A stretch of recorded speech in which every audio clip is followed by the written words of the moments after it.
Shalom, shalom, chers amis, chers frères et sœurs. Nous voici à nouveau réunis pour partager ensemble la suite de l'étude sur le mariage. Donc, nous avons déjà commencé notre introduction sur les clés d'un mariage heureux. Beaucoup de mariages aujourd'hui sont tissés, mais malheureusement subissent beaucoup de douleurs. Le mariage devient un lieu de lutte, un lieu même de meurtre et surtout un lieu de manque de paix. Par contre, nous voulons voir comment faire pour avoir un mariage heureux. Nous donnerons des conseils pour ceux qui ne sont pas encore mariés, des conseils pour ceux-là qui le sont déjà, d'accord, pour ceux qui ont même déjà des enfants, pour ceux, d'accord, qui peut-être même ont divorcé et ne savent pas comment faire, ou qui peut-être sont en séparation de corps, ou sur le point de le faire. Nous allons donner des conseils par rapport à la parole de Dieu. Et naturellement, si vous avez vos questions, laissez-les en commentaire et je vous apporterai plus d'amples explications. Si vous voulez savoir quelque chose touchant le mariage heureux, s'il vous plaît, laissez vos commentaires. Maintenant, pour pouvoir répondre à la question donc de beaucoup sur les étapes même pour avoir un mariage heureux, nous voulons aujourd'hui commencer par le sens de la responsabilité. Le sens de la responsabilité. C'est le premier point. Et allons dans le livre de Genèse toujours, chapitre 2. Genèse chapitre 2. Et nous lirons le verset 7. La parole de Dieu déclare: l'Éternel Dieu forma l'homme de la poussière de la terre, il souffla dans ses narines un souffle de vie, et l'homme devint un être vivant. L'homme devint un être vivant. Donc, puisque l'homme est devenu un être vivant, vous voyez, c'est-à-dire, c'était encore au début de sa vie. C'était encore au début de son existence. Autrement dit, c'était un enfant. Et aussi longtemps qu'il était enfant, qu'il découvrait le monde pour la première fois, Dieu ne pouvait pas lui donner de femme. Il allait même avoir peur de la femme. Ou il pouvait même en faire un mauvais usage. Parce qu'il ne connaissait pas encore ni sa propre vie, c'est-à-dire son existence propre, et il ne connaissait non plus le monde qui l'entoure. On parle du sens de la responsabilité. Être responsable, c'est d'abord être mature. Être mature, c'est-à-dire que vous avez emmagasiné, d'accord, de la connaissance dans votre vie. Vous connaissez mieux votre vie et vous connaissez le monde qui vous entoure. Vous êtes dans une société, vous connaissez les droits et devoirs dans la société. Et c'est par rapport à ces choses que vous pouvez donc aspirer à avoir un foyer, à avoir une épouse. Parce qu'il va falloir après éduquer ses enfants, éduquer, aider votre conjoint à s'adapter au mieux, d'accord, à votre vision des choses dans la société. Donc, pour cela, je le disais, cela demande de la maturité, Tant que vous êtes enfant, on ne parle pas de mariage. Vraiment, je suis désolé de le dire, les jeunes gens qui ne sont pas encore matures et qui veulent s'engager dans le mariage, vous faites une erreur, et une erreur monumentale. Je vous dis, c'est dangereux. Attendez d'être mature. Le mariage, ce n'est pas pour les bébés. Dieu n'a pas donné la femme à Adam aussi longtemps qu'il était bébé. Il lui fallait acquérir en maturité, se développer, s'accroître. Parce que tant que, vous savez, la Bible même va nous le dire, que j'attire votre attention, allons ensemble dans le livre de Cantiques des Cantiques. On ne peut pas parler d'amour, on ne peut pas parler de mariage, de couple, sans aller dans le livre des Cantiques des Cantiques. Oh, que j'aime ce passage. Cantique des Cantiques, je vous ai ouvert le chapitre 8 du Cantique des Cantiques, mais nous lirons le verset 4 dans Cantique des cantique. Et qu'est-ce que la Bible nous dit?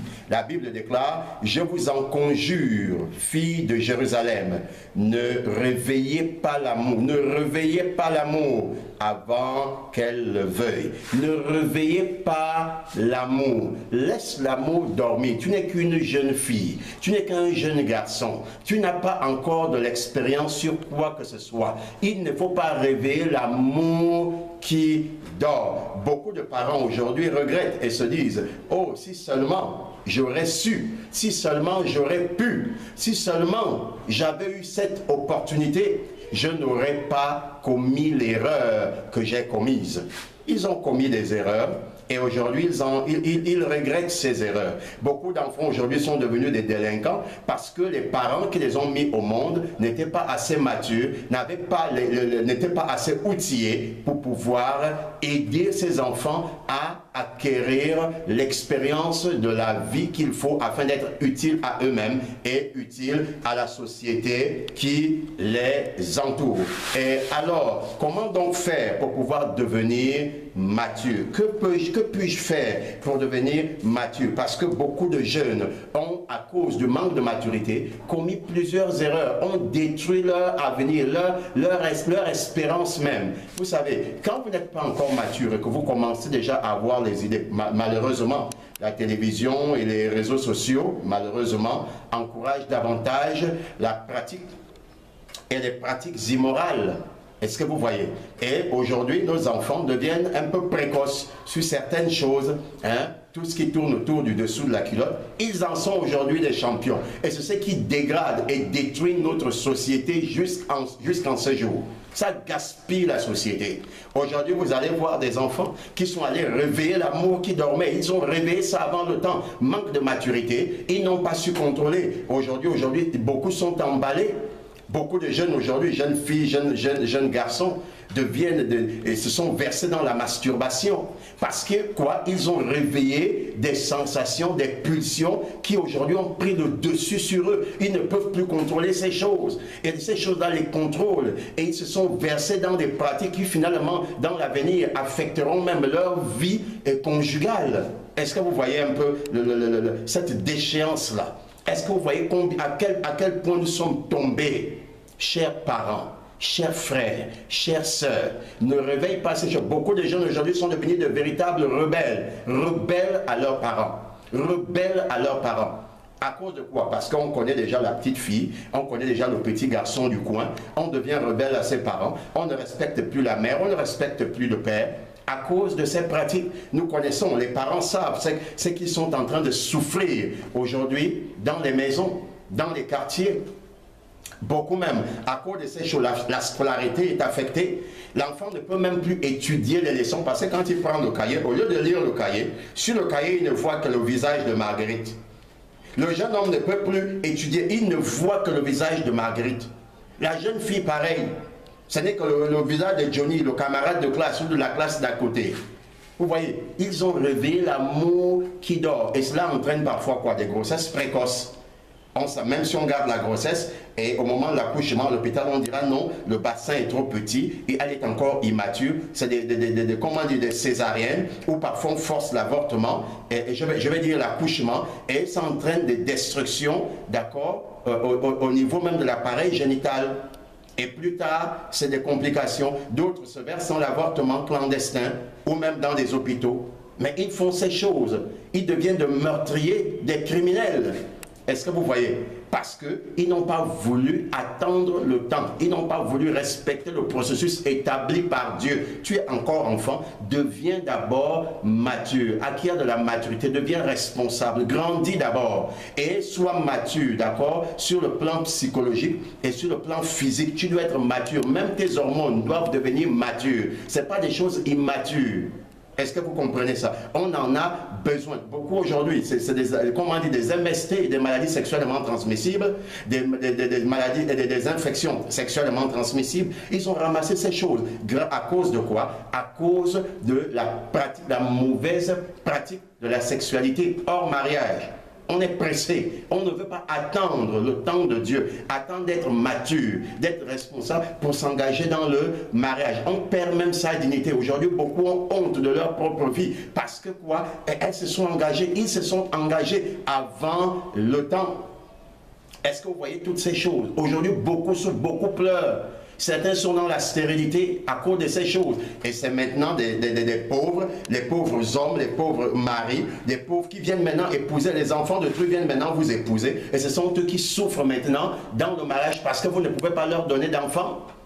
Vous voyez? Et si nous repartons dans le livre de Genèse, le chapitre 2, le verset 15, la Bible déclare, l'Éternel Dieu prit l'homme. Regardez les étapes pour être mature. L'Éternel Dieu prit l'homme et le plaça dans le jardin d'Éden pour le cultiver et pour le garder, le cultiver. Dieu a d'abord permis à l'homme de se développer, de connaître son milieu et d'avoir un travail. Tant que tu ne peux pas avoir un travail pour pouvoir te nourrir toi-même, comment penses-tu au mariage? Comment vas-tu nourrir l'enfant d'autrui que tu veux épouser? Et les sœurs aussi, les jeunes filles, allez à l'école.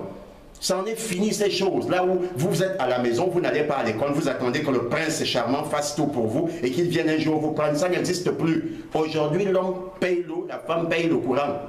C'est comme ça. Chères sœurs, chers enfants, allez aussi à l'école, étudiez. Voici comment le monde marche. Donc vous devrez apprendre, étudier, vous développer, avoir un travail. Si tu es déjà un homme et que tu ne travailles pas, c'est pas bien. Ne pense pas au mariage alors. Il faut d'abord avoir un travail. Il faut avoir un travail. Il te faut de l'argent. Quel est aujourd'hui le parent qui va te donner la femme si tu n'as pas d'argent? Travaille pour pouvoir te nourrir et prendre soin de l'enfant d'autrui. Vraiment, dans les prochaines vidéos, nous allons poursuivre dans le même sens. Préparez-vous vraiment, ne manquez pas aux prochaines vidéos parce que nous allons toucher des points profonds. Nous allons parler de ceux-là qui n'ont pas encore de femmes comme maintenant et ceux qui s'apprêtent déjà à entrer dans le mariage, ceux qui sont même déjà dans le mariage, nous allons dire des choses. Nous allons dire des choses. Vraiment, la prochaine vidéo, ne manquez pas, abonnez-vous pour avoir les prochaines vidéos. Que Dieu vous bénisse.